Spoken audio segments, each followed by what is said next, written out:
obviously you guys know that I love. Okay, today I want to answer the question that I get a lot behind the scenes. People are DMing me saying, so what's actually going on in the sexual empowerment men's group? So I want to bust some myths, take you guys behind the scenes and what you can expect in Sexual Empowerment 101. The thesis is that sex is a natural, healthy, fun part of life, and that what we're doing with this is we're actually getting to the core of our own individual personal relationship with sex. So we'll be looking at your relationship with sex and how your relationship with sex actually is what determines your experience of it, not your body, not the other person, not gay culture, not Grindr, your own relationship with sex. The reason why I thought this was a really important topic to do, and I've done this many times, this group many times in the past, is so many of you tell me in our one-on-ones that the first real, true, authentic, empowering conversations that you have about sex are with me in our one-on-ones. And I want to change that. And so that's why I thought this group would be a really good idea. I want there to be a huge opening around the way we talk about sex. I want there to be more honesty. I want there to be more fun, less shame, less stigma. And since we're in a men's group, a lot of you rely on me to support you, but the truth is you can also support each other.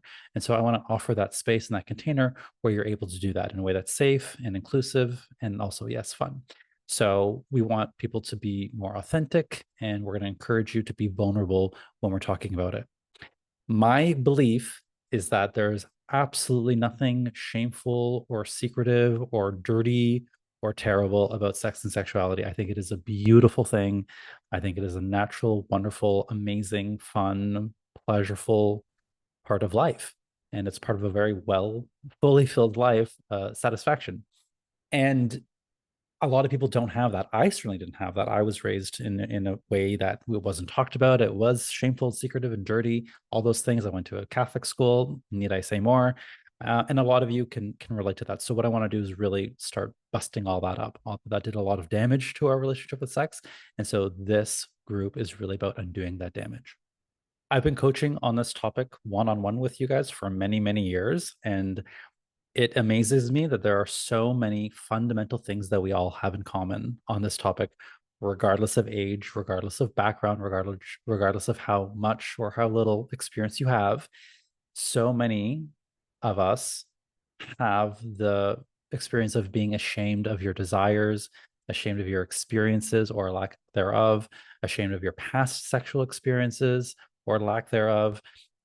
We all have some kind of insecurity about our body, performance issues, perhaps. So there's a lot of shame, there's a lot of insecurity, and most of all, unfortunately, there is a lot of misinformation out there about sex and sexuality.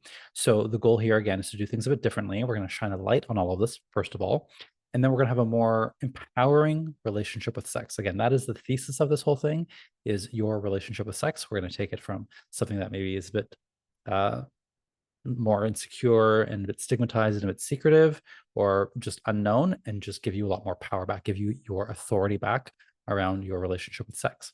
So what do I mean when I say your relationship with sex? The way that the men's group is covered is we have it divided into 6 components, 6 different sessions, and each one of them represents a different component of your relationship with sex. The first one is adopting a more sex positive mindset. We have to start here because your thoughts and beliefs about sex are the most important thing. As I said, it influences your entire relationship with sex. These thoughts and beliefs are influenced by 2 things. One, your personal experience with it, your personal history influences your attitudes and beliefs.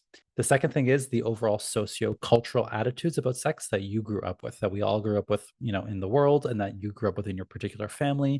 We have to look at what those are and to determine what your sex mindset is and then where you want it to be. The next thing that we look at is your body. Sex is very much a physical act. So we look at your relationship with your body as a vessel for sex, as a sexual vessel. So do you consider your body to be a sexual being? Why or why not? What's preventing you from doing that? Do you feel good in your body? Can you see yourself as a sexual being and feel the authority of owning that without shame and without judgment?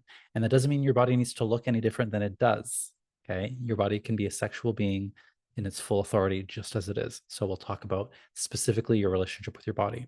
Then we go into attraction and desire and pleasure. For so many of you, you don't talk out loud about your sexual desires. They're kept secret. They're in an incognito window on your browser somewhere. And so there's a lot of shame, stigma, and secrecy around what we truly desire, what turns us on, what gets us off. Maybe you even hide from your desires in your own head. So you know it's there, but you don't want to look at it. You don't want to think about it. You don't want to give it too much airtime because you're ashamed of it. So I want to open up a conversation about attraction and desire in a non-sexualized way. And what I mean when I say non-sexualized, sometimes when we talk about our attractions and desires, it's because we're, chatting with someone on Grindr, telling them what we're into and having a sexting conversation. That's a sexualized conversation. There's nothing wrong with that. But this is doing it a bit differently where there's no motivation or there's no undertone of people wanting to hook up with each other. We're just going to talk about our desires in a way that's not for the purpose of actually doing them right then and there with that person. A lot of our desires, because of the way we're brought up, again, we're brought up to believe that they are dirty or wrong or inappropriate. And so, again, this particular session is about creating a safe space to talk about this without shame or judgment. The fourth session is a natural progression of the third. This is where we talk about your solo sex life. This often includes, for most guys out there, for like 99% of guys out there, their relationship with porn. Is it helpful or is it hindering? And also masturbation. Is there such a thing as too much masturbation? Do you masturbate too much? So we'll talk in depth about those two things specifically. All things solo. So all of the things that go under the solo sex life, which is pretty much anything that doesn't include other people. In the fifth session, we're going to flip it and then talk about partnered sex. So we're talking specifically about sexual intimacy. We're going to be talking about sex as a relational experience. And we're going to explore the emotional dimension of sex. Well, sex is a relational experience when you're having it with a partner. And so what does that look like? What makes sex good for you? What creates intimacy and what detracts from it when you're with a partner? A big part of this is going to be communication with your sexual partners. I have noticed out there when I'm coaching couples, especially, that there is not a lot of openness and communication with each other about their sexual desires, about their sex life in general. And these are people who are having sex with each other. So, again, we want to open that up because when there's a lack of communication, it erodes physical intimacy between couples. And by the way, this doesn't necessarily mean a monogamous couple or a long-term couple. When I say couple, it just means two people that are having a sexual experience together. Finally, the last one is sexual health. The very last session is about sexual health because being sexually active means taking care of your sexual health. It is the responsible thing to do. I'll be sharing the latest and greatest on HIV and STI prevention, best practices for testing and how to communicate this with partners, how to ask their status, how to communicate if for example, you've contracted an STI and you need to do some contact tracing, what that looks like, how to do that. This session is very educational because what I find is a lot of people are scared to ask questions about sexual health, and so they don't. Or they pretend they know answers and then they end up in a big pool of misinformation, and it's just not a good scene for anyone. And it just creates more of an issue than it does. So, again, this is really going to be the goal here is to make sexual health not a stigmatized topic. Give you the tools and information you need to make decisions that work for you. Okay, so now that we've covered the topics that we're going to be talking about, let's talk about how it works. Before all these topics, we start with a welcome mixer. That's the first session. This is simply a casual getting to know each other. It's casual, it's fun. It's about really getting comfortable with each other and getting to know who's there before we jump into the juicy stuff. This is really helpful for this topic because I find, and it makes sense. A lot of people want to get a feel for the guys in the group before we start jumping into our conversations about sex.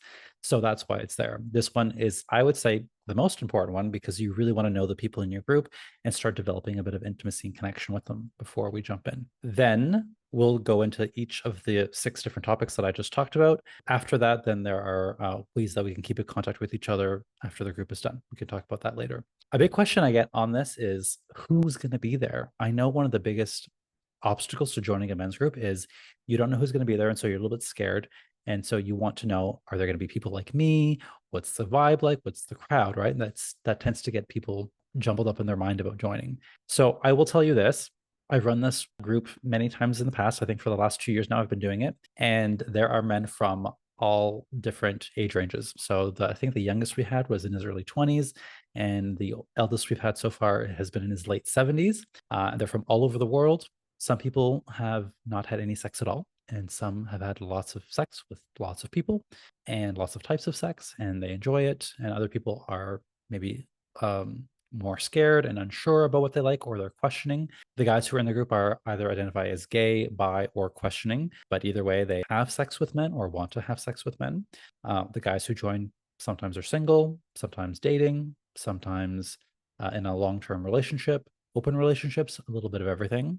And in terms of the size, I do like to keep it to approximately 15 people because I think that creates the ideal format for a more intimate experience in a more intimate group so that we feel like it's small enough that we get to know everyone, but not too small that it's not enough time. By the end of the group, we all know each other really well. Some amazing connections and friendships have been formed that I even have to this day. Now, in order to help prepare you for each session, there's a workbook, a downloadable digital PDF that you get before each session, and you have a week to go through it, to read it, to peruse it. It's not that long. It just gives you an intro to the topic. You can print it if you want, make notes in it. Some people like to do that. And really, what you can do is just review it beforehand to get the juices flowing for the discussion in the next session. In that PDF will actually also be the discussion questions that we'll be unpacking. But keep in mind that during the discussion group, things can flow and grow organically. The way that the actual sessions work outside of the welcome mixer when we're actually doing the topics, I'll start off with a very brief intro, maybe 5-10 minutes. But because everyone has already read the accompanying PDF,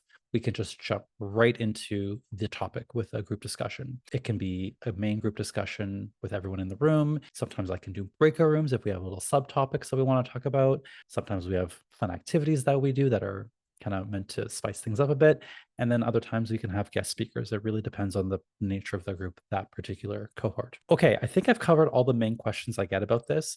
Honestly, the biggest thing I want you to take from this is that if you want to meet new people, and if you like the topic of sex and sexuality, and if you want to feel a little bit more empowered and have more authority over your relationship with sex and feel more confident, then by all means, this group is for you. I know the biggest question is who's going to be there. And the truth is, you won't know until you get there. But I promise you, it's a very wide, diverse range of guys. And every time I've run it, people have loved the experience.